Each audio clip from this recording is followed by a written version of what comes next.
नमस्कार. माझ्या व्हिडिओमध्ये तुमच्या सगळ्यांचं खूप खूप स्वागत. श्री स्वामी समर्थ, जे स्वामी समर्थ या गुड शब्दांनी आपण आपल्या व्हिडिओची सुरुवात करणार आहोत. तुम्ही सगळ्यांनी टायटल बघितलंच असेल की आज आपण कशावर बोलणार आहे. अर्थातच ब्रह्ममुहूर्तामध्ये आपण 21 दिवसाची ध्यानविधी कशी करणार आहे आणि त्याबद्दल 21 दिवसातील जर आपण अभ्यास व्यवस्थित केला तर आपली कोणतीही इच्छा असो किंवा प्रार्थना असो ती लवकरात लवकर पूर्ण होणार आहे. त्यामुळं ब्रह्ममुहूर्त अत्यंत महत्त्वाची वेळ मानली जाते. ब्रह्ममुहूर्ताची जी महत्त्वाची वेळ आहे ती 3 ते 5 या दरम्यानमध्ये असते. जर आपण प्राचीन ग्रंथ, वेद, पुराण याचा अभ्यास केला असेल तर त्यानुसार जे आहे रात्रीला 4 काळामध्ये विभागलेला आहे. त्यातील पहिला काळ म्हणजे रुद्र काळ असतो, दुसरा काळ म्हणजे राक्षस काळ असतो, तिसरा काळ म्हणजे गंधर्व काळ असतो आणि चौथा महत्त्वाचा काळ म्हणजे मनोहर काळ असतो.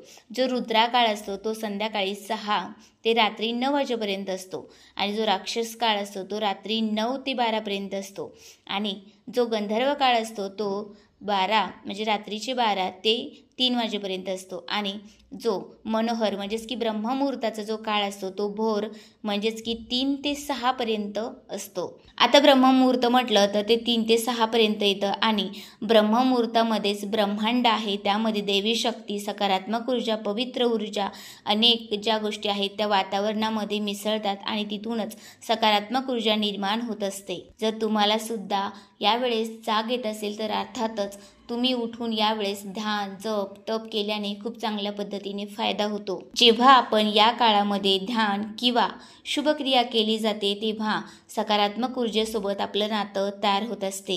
याच काळामध्ये आपण बघत असेल की ब्रह्ममुहूर्तावर जे आहे सर्व प्रकारचे धर्मातील मंदिरं असेल किंवा मग गुरुद्वार असेल, पूजाचे वेगवेगळे स्थळं असतील तर हे सर्व जे आहे शुभमुहूर्तावर म्हणजेच की ब्रह्ममुहूर्त जे आहे त्यावर उघडली जातात.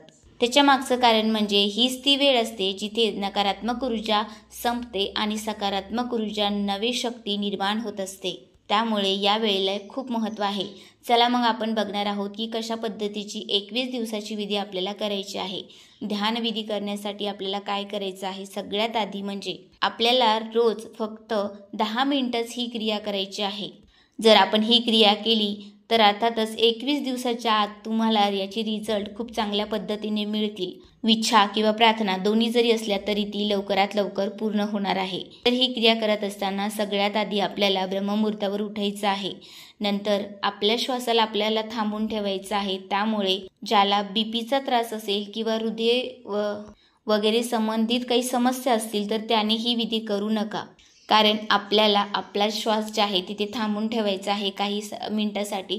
त्यामुळे त्या लोकांनी ही विधी करायची नाही आहे. आता ही विधी कशी करायची आहे तर बघा, आपल्याला काय करायचं आहे की सकाळी उठल्यानंतर म्हणजेच की ब्रह्ममुहूर्तावर उठल्यानंतर जिथे तुमचं मंदिर असेल, पूजाघर असेल किंवा मग एखादं केंद्र असेल, मध्ये अध्ययन करण्याचं केंद्र असेल, त्या ठिकाणी तुम्हाला शांत वातावरणामध्ये बसायचं आहे जेणेकरून तिथे मोकळी हवा येईल आणि अशा प्रकारचं ठिकाण जे आहे तुम्हाला निवडायचं आहे. आता लवकरात लवकर इच्छा पूर्ण करण्यासाठी काय होते की जे आपलं आज्ञाचक्र असतं त्यालाच ध्यान चक्र असे सुद्धा म्हणतात आणि त्यालाच संकल्प चक्र असे सुद्धा म्हणतात.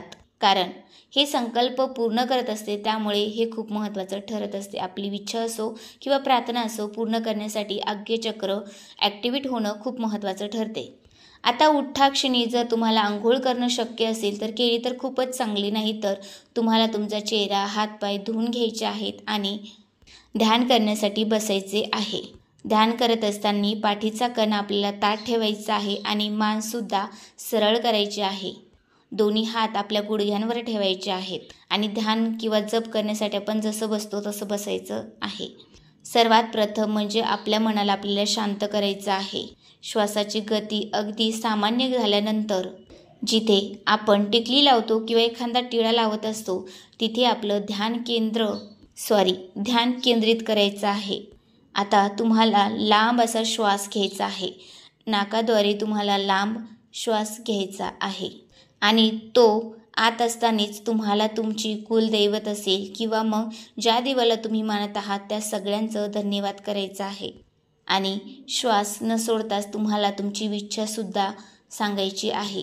इच्छा सांगत असताना कधीसुद्धा पॉझिटिव्हमध्येच ती सांगायची असते. जसे की तुम्हाला गाडी घ्यायची आहे असं न म्हणता तुम्हाला म्हणायचं आहे की मी गाडी घेतली आहे आणि धन्यवाद धन्यवाद युनिवर्स असं तुम्हाला बोलायचं असतं. आता तुम्हाला शक्य असेल तेवढ्या वेळ तुम्ही श्वास दाबून ठेवू शकता आणि शक्य नसल्यास तुम्ही आधी श्वास घेतला असेल थोड्या वेळासाठी आणि तुम्ही मग कुलदेवतेचं आठवण करायचं आहे किंवा ज्या देवाला तुम्ही मानत आहात त्यांचं धन्यवाद करायचं आहे. नंतर परत एकदा श्वास भरायचा आहे आणि श्वास दीर्घ घेत असताना तुम्हाला तुमची इच्छा म्हणायची आहे. परत थोडंसं रिलॅक्स व्हायचं म्हणजे आराम करायचा आहे आणि नंतर परत श्वास भरायचा आहे. अशी क्रिया करत करत तुम्हाला तुमची इच्छा जी आहे 10 मिनटं कंटिन्यू तुम्हाला जी आहे ती ब्रह्मांडाला सांगायची आहे. आणि श्वास सोडताना कधीसुद्धा तोंडाने सोडायचा आहे. प्रत्येक दिवस ही आपल्या पवित्र मनाने तुम्हाला ही क्रिया करायची आहे. ती म्हणजे 21 दिवस कंटिन्यू करायची आहे. बऱ्याचदा काय होतं की अर्ध्यावरच आपण ती सोडत असतो. मग असं का होतं बरं? याने काय होईल? तर याने अर्थातच आपली इच्छा जी आहे ना ती लवकरात लवकर पूर्ण होणार नाही. आता ही क्रिया जी करणार आहोत त्याच्यामागचं सायन्स काय आहे? जसे की आपण आपलं आज्ञाचक्र जे आहे हे आपलं संकल्पनाचं स्थान असतं. हे आपल्या इच्छापूर्तीचं स्थान असतं आणि हे ॲक्टिव्ह होतं. त्यामुळे आपली इच्छा लवकर पूर्ण होत असते. त्याबरोबरच दुसरं म्हणजे की जेव्हा आपण आपल्या श्वासाला रोखून ठेवतो त्याने काय होते तर अर्थातच पूर्ण शरीर जे आहे ते एमर्जन्सी जी आहे ती तयार करत असते. आपले विचार थांबतात, आपल्या भावना थांबत असतात. त्यामुळे आपण एका गोष्टीवर लक्ष केंद्रित करू शकतो. त्यामुळे 21 दिवसाची जी विधी आहे ती करत असताना अत्यंत महत्त्वाची ठरत असते आणि इच्छापूर्तीसाठी तर खूपच महत्त्वाचीही ठरते. त्यामुळे ही विधी तुम्ही नक्की करा आणि तुम्हाला काय अनुभव येतात कमेंट करून मला सांगा. तुम्हाला हा व्हिडिओ आवडला असेल तर नक्कीच लाईक शेअर सबस्क्राईब करा. धन्यवाद. परत भेटूया अशाच छोट्याशा व्हिडिओनी.